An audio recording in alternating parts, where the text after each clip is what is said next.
Bismillahirrahmanirrahim. Hari ini PJJ tentang tema 3 subtema 2 pokok bahasan bahasa Indonesia. Assalamualaikum warahmatullahi wabarakatuh. Apa kabarnya anak-anak? Semoga tetap dalam keadaan sehat ya. Tetap di rumah, tetap belajar dan tetap semangat. Bahasa Indonesia hari ini yaitu tentang menggali informasi dari teks ilmiah. Penemuan radio menyebabkan terjadinya perubahan dalam bidang komunikasi. Saat itu, sarana komunikasi yang paling mutakhir adalah telegraf dan telepon. Kedua alat komunikasi tersebut menggunakan kabel untuk mengirimkan sinyal antara dua tempat yang saling berjauhan. Namun, melalui radio memungkinkan komunikasi tanpa kabel dengan menggunakan gelombang radio melalui udara. Mendengar adalah suatu kegiatan yang penting. Pendengar yang baik akan menjadi orang yang beruntung karena ia dapat mengambil pelajaran dan memperoleh informasi penting. Keterampilan mendengarkan adalah salah satu bentuk keterampilan yang memberikan dampak positif bagi seseorang. Pasalnya, dengan mendengar berarti dia memiliki sifat selalu menghargai dan berempati kepada orang lain. Tentunya, ia juga memiliki karakter teliti, berhati-hati, dan sabar saat mendengarkan agar tidak salah dalam menerima informasi. Jadi, salah satu fungsi mendengarkan itu dalam kita mendengarkan radio, ya. Ini adalah gambar radio. Dengarkanlah cerita teks eksplanasi mengenai radio berikut. Silahkan disimak. Penemuan Marconi yang mengubah dunia. Marconi adalah seorang ilmuwan Italia yang pertama kali menemukan radio. Pria yang bernama lengkap Guglielmo Marconi lahir di Italia pada tanggal 25 April tahun 1874. Marconi mendapatkan ide untuk menciptakan radio setelah mempelajari penelitian Heinrich Hertz mengenai gelombang elektromagnetik. Dari hasil pengamatannya, Marconi terinspirasi untuk membuat sebuah alat yang dapat mengirimkan tanda atau sinyal melintasi jarak jauh tanpa menggunakan perantara gelombang. Marconi pun melakukan berbagai percobaan untuk mewujudkan idenya tersebut. Setelah 2 tahun melakukan berbagai percobaan, Marconi akhirnya mempublikasikan hasil kepada masyarakat. Sejak saat itu, radio pertama kali buatan Marconi mulai dikenal luas.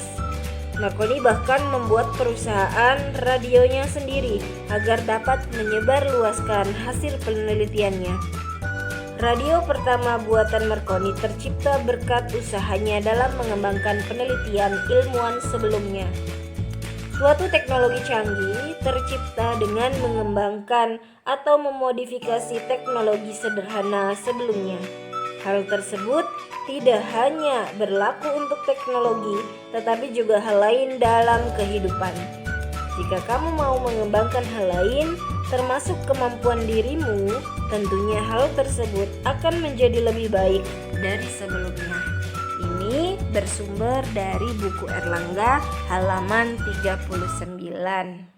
Pendalaman materi tema 3 subtema 2. Mengidentifikasi kalimat efektif dalam teks eksplanasi.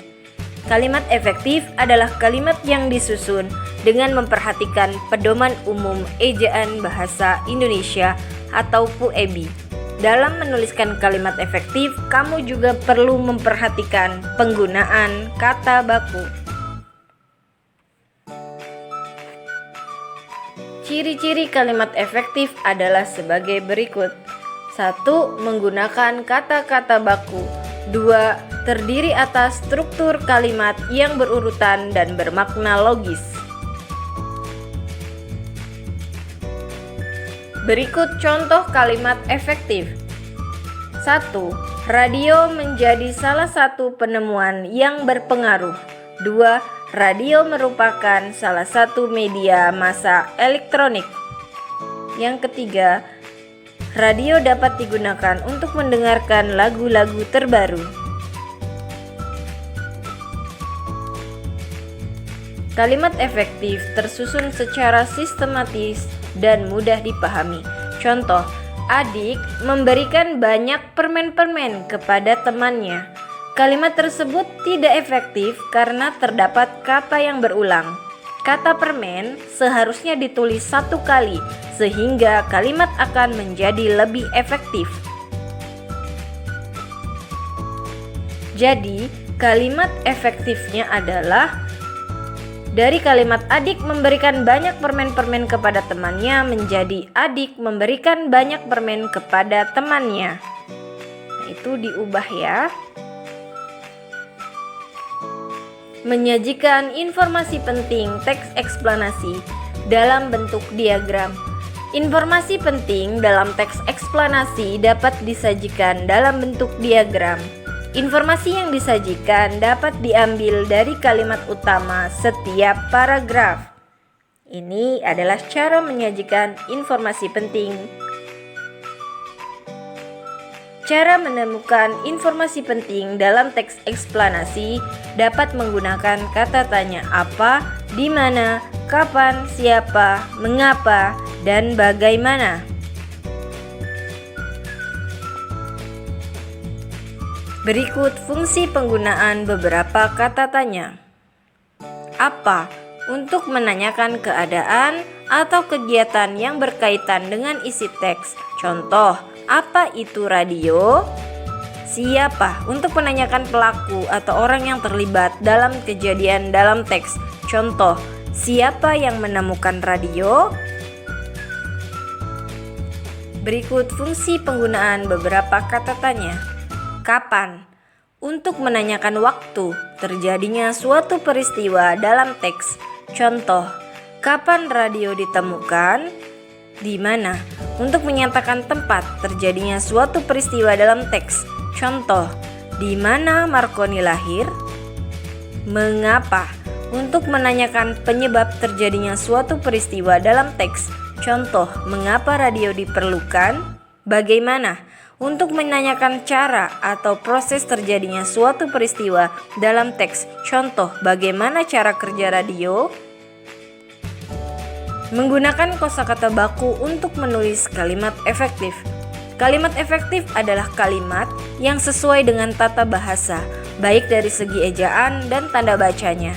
Kalimat efektif tersusun secara sistematis dan mudah dipahami. Kalimat efektif ditulis menggunakan kata-kata baku. Berikut contoh kata-kata baku. Kata tidak baku yang sering dijumpai, apotik. Kata baku yang seharusnya digunakan, apotek. Izin, mengizinkan menjadi izin, mengizinkan. Nasihat menjadi nasihat, antri, mengantri menjadi antre, mengantri. Renungan bahasa Indonesia. Seringkali kita menemukan anak yang tidak dapat menyimak atau mendengarkan pelajaran dengan baik. Ia lebih suka bicara kepada teman di sebelahnya atau sibuk mengerjakan sesuatu yang lain. Memang sulit untuk menjadi seorang pendengar yang baik. Dalam Islam dicontohkan bagaimana kesediaan Rasulullah SAW mendengarkan pembicaraan dengan tuntas. Mendengarkan pembicaraan orang merupakan cerminan akhlak beliau yang sangat mulia. Dengan akhlak mulia itulah Rasulullah menaklukkan hati orang, sehingga mereka bersedia mendengarkan dan mempertimbangkan ajakannya. Menjadi pendengar yang baik adalah sikap yang dicontohkan Rasulullah. Ayo kita teladani akhlak Rasulullah dengan berupaya membiasakan diri menjadi pendengar yang baik. Mendengarkan dengan baik penjelasan orang lain menjadi penting karena kita dapat mengambil manfaat dari pembicaraan tersebut. Apalagi mendengarkan Al-Quran, kita harus mendengarkan dan tidak boleh sambil bercanda. Allah Subhanahu wa Ta'ala berfirman, apabila dibacakan Al-Quran, maka dengarkanlah dan diamlah agar kamu mendapat rahmat. Quran Surat Al-A'raf ayat 204. Jadi ketika ada yang membaca Al-Quran ya, maka dengarlah dan diamlah agar kita mendapatkan rahmat dari Allah Subhanahu wa Ta'ala. Ketika Al-Quran dibacakan, maka dengarkanlah dengan baik untuk memahami ayatnya dan mengambil hikmah dari nasihatnya. Dengan diam menyimak bacaan Al-Quran akan membuat kita mudah memahami dan mentadaburi ayat yang dibacakan. Ayo kita kondisikan fisik, hati, dan pikiran kita untuk khusyuk ketika mendengarkan bacaan Al-Quran agar bertambah keimanan kita. Terima kasih untuk hari ini. Semoga bermanfaat. Akhirul kalam. Wassalamualaikum warahmatullahi wabarakatuh.